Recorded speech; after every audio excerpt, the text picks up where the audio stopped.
Hi everybody, welcome to Shivers. One of our earlier episodes was really focused on phobias, top 10 phobias that everybody in the world usually has one or two of.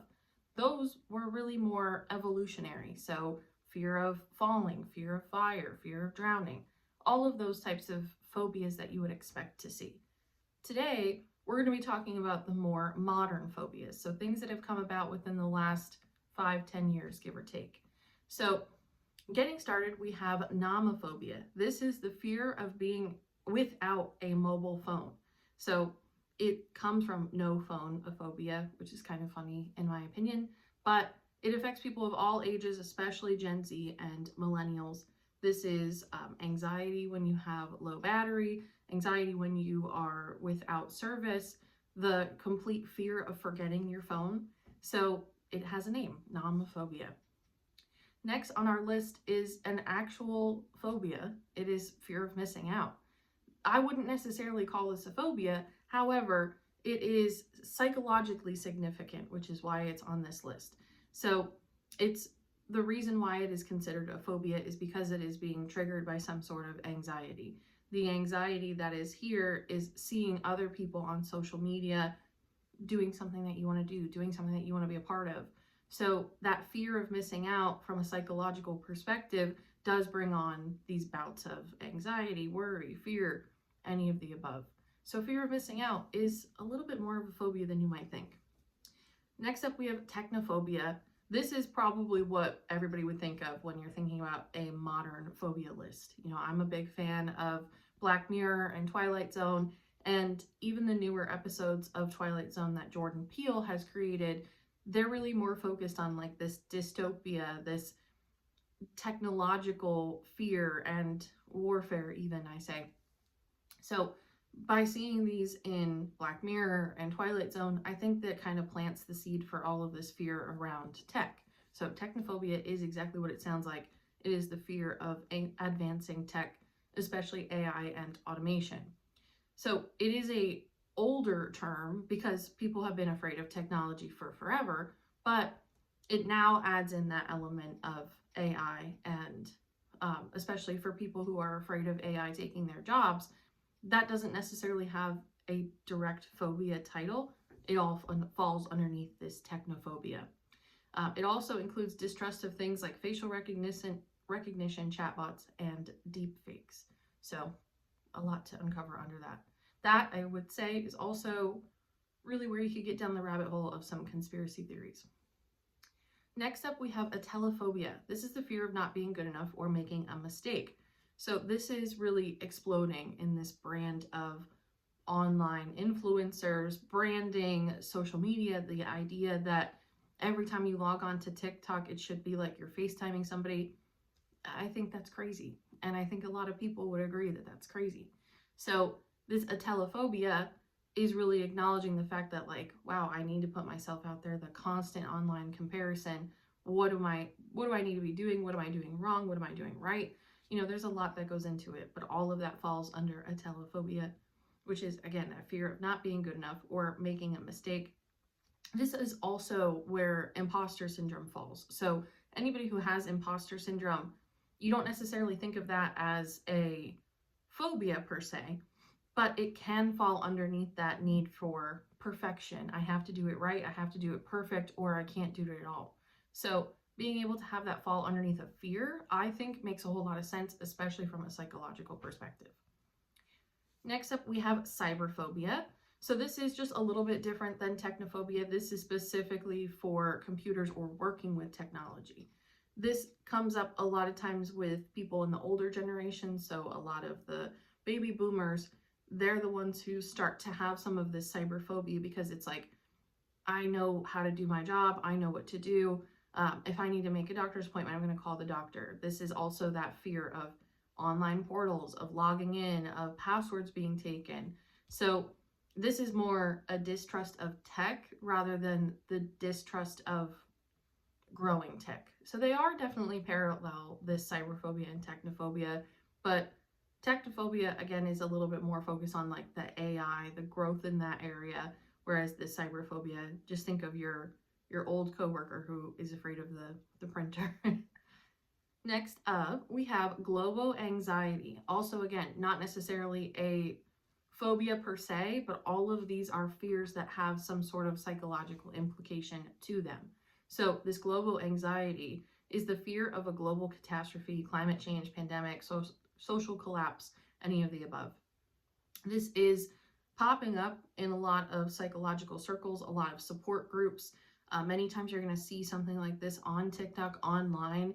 A little bit of fear mongering comes into play when we're talking about global anxiety, especially because anxiety today is so much more prevalent than it really ever has been. So it's this idea that like these are things that are all this very slow ticking time bomb all around us. So if we're afraid of it, you know, what can we do about it? I would think is a little bit more of a positive from there. Next up, we have socophobia. This is the fear of being seen or judged online. Some people will also call this selfie anxiety. It's the fear of putting yourself out there. I find this a lot just in my own life with a lot of older generations. It's this idea that like you're supposed to be behind the scenes, you're supposed to not be seen. Take somebody like my mom, for example. I do her social media, and I'm constantly trying to beg her to put her face on her social media because people want to see a face to the brand. And every single time that we start recording, she gets so scared, she gets all worked up, she gets all anxious, then she starts cursing at me and we don't do it. So this is really where that comes from. It's that idea. I do believe that all of these play into one another.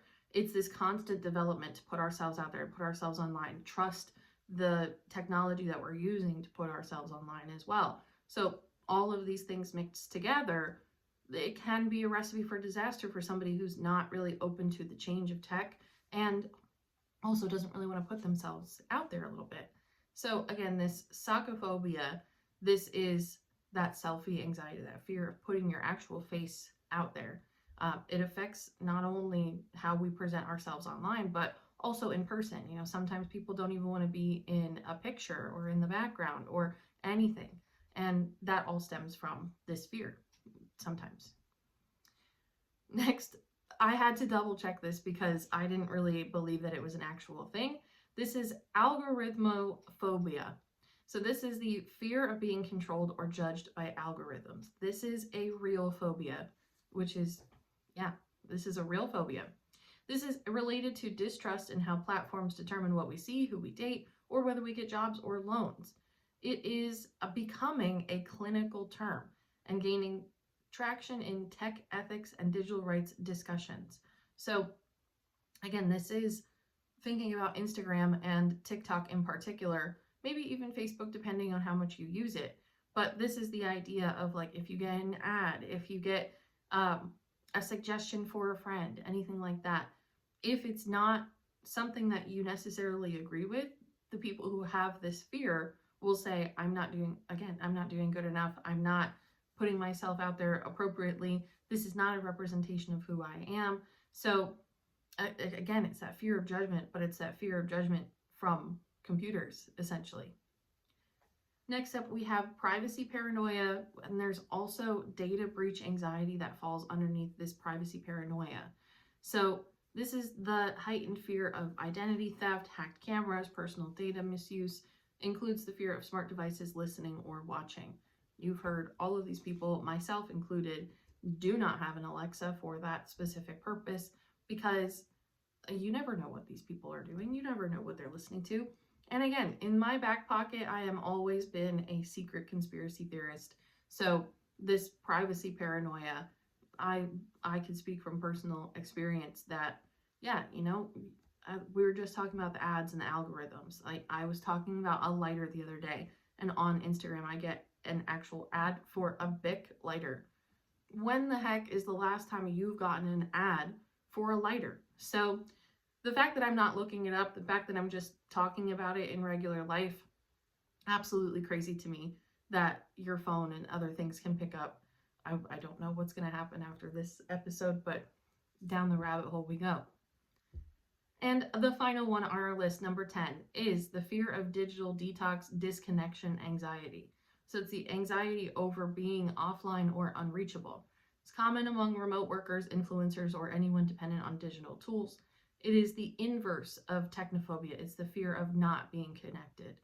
So remember, again, technophobia is very close to a lot of these phobias, a lot of these fears, but it's the fear of advancing technology. This disconnection, anxiety, fear of digital detox is the opposite. I want to be online. I want to be on my phone. I want to keep it going. I want to keep it I want myself to be present consistently online. So this is really where we have two sides of the coin. So those people who are constantly on their phones, people who are always posting something. So, you know, where's the happy medium? I think in all of these top 10 phobias, I've said it already, but it's really all about image and how do not only people see us, but how do these computers, how do these pieces of tech see us and understand us? I mean, now you start seeing all of these things on TikTok about ChatGPT, and put this prompt in there to learn more about yourself and ask it what it thinks about you and whatnot. And it's really crazy how accurate it potentially is. I mean, at least for me. So the idea that these computers know a whole lot about you just by your search history and your cadence of tone, your way of typing, texting, whatever, it's very interesting in the least. So I think a lot of these fears are warranted from a technology perspective. Again, we see Black Mirror, we see The Twilight Zone, all of these TV shows way back in the day that have warned us of technology, that have Y2K, the world's going to blow up, the internet's going to blow up. So there's always been a little bit of this planted seed of distrust of technology and fear of anxiety, fear of technology, anxiety of technology in the background. But where can we go from here? If you don't want to post yourself online, don't. If you want to take a break from social media, do it. Don't let these things become so debilitating to the point where they're actual fears, or you can't go anywhere without your phone or anything like that. So again, this is about a 50-foot perspective on all of these fears. They all do have real psychological implications behind them. So me talking about them in sort of layman's terms, I apologize in advance. In the after. But it's really, how can we trust technology? How can we use technology to our advantage? And also, how do we continue to keep ourselves authentic and found while everything else around us is changing? So, yeah, thank you for listening. As always, that concludes our top 10 modern phobias and anxieties, worries, all of the above. Let me know what you thought in the comments. Please like, subscribe, share. We have a new episode every single Wednesday, so I will see you next week.